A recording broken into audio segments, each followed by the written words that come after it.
Hello people, welcome to my channel. చూసారు కదా, ఇప్పుడు 15 డేస్ పోతే ఆషాఢ మాసం అయిపోతుంది, శ్రావణ మాసం వచ్చేస్తుంది. ఇంకా పండగలు పూజలు అందరూ చాలా బిజీగా ఉంటారు. మోస్ట్లీ ప్రతి పండగకి పూజకి మనం ఎక్కువగా చేసుకునేది పులిహోర. అన్నం ఉడకబెట్టి ఉంచుకుంటే పులిహోరని 3 మినిట్స్లో తయారు చేసేసుకోవచ్చు. ఎలా చేసేసుకోవాలో ఒకసారి చూడండి. చాలా ఈజీగా, చాలా సింపుల్గా అయిపోతుంది. ముందుగా ఒక అరగంట సేపు ఒక గ్లాస్ బియ్యం నానబెట్టి వదిలేసుకోవాలి.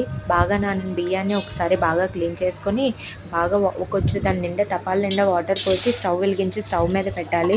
అన్నం బాగా ఉడికేటప్పుడే ఒక స్పూన్ ఆర్ హాఫ్ స్పూన్ పసుపు యాడ్ చేయాలి. ఇలా యాడ్ చేయడం వల్ల పసుపుకున్న పచ్చిదనం పోయి పసుపు బాగా రైస్కి పడుతుంది.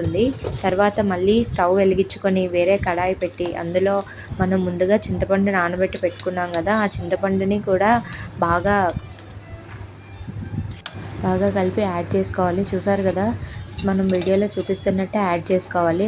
అన్నం కొంచెం మెత్తగా అవ్వగానే వాచేయాలి. మరీ బాగా ఉడికింది అంటే చాలా ముద్దగా అయిపోతుంది పులిహోర రెడీ అయ్యేసరికి.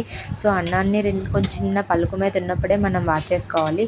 చూసారు కదా, మనం ఆల్రెడీ చింతపండు ఉడకబెడుతున్నాం కదా, అప్పుడే కొంచెం ఉప్పు యాడ్ చేసుకుంటే చాలా బాగుంటుంది. ఇలానే పల్లెల్లోకి అన్నం అంతా మెరిపి కొంచెం ఆయిల్ యాడ్ చేయాలి. ఇలా ఆయిల్ యాడ్ చేయడం వల్ల అన్నం పొడి పొడిగా తయారవుతుంది. ఇందులోనే కొంచెం కరివేపాకు, కొంచెం పచ్చిమిర్చి, మనం తీసుకునే రైస్ బట్టి ఇవన్నీ యాడ్ చేసుకోవాలి. చూసి యాడ్ చేసుకోవాలి పచ్చిమిర్చి. అది మళ్ళీ కారం ఎక్కువ ఉంటే తినలేము.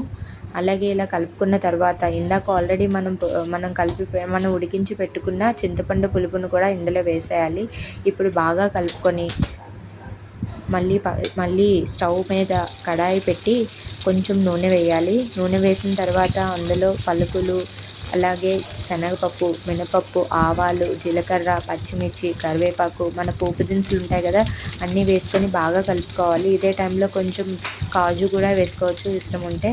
ఇలా వేసుకున్న తర్వాత ఎండుమిర్చి యాడ్ చేసి బాగా కలుపుకొని ఎర్రగా వేగుతూ ఉంటాయి కదా, ఈ ఎర్రగా వేగేటప్పుడు జీడిపప్పు వేసిన తర్వాత జీడిపప్పు చిన్న ఎరుపు రంగులోకి వచ్చే వరకు మనం వేపుకోవాలి. ఇలా వేపుకున్న తర్వాత కొంచెం సాల్ట్ యాడ్ చేసుకొని మనం ఉండే పులిహోరకి తగ్గట్టు సాల్ట్ యాడ్ చేసుకొని కలుపుకోవాలి. చూసారు కదా, ఇలా బాగా కలిపేసుకుంటే పులిహోర రెడీ అయిపోయినట్టే.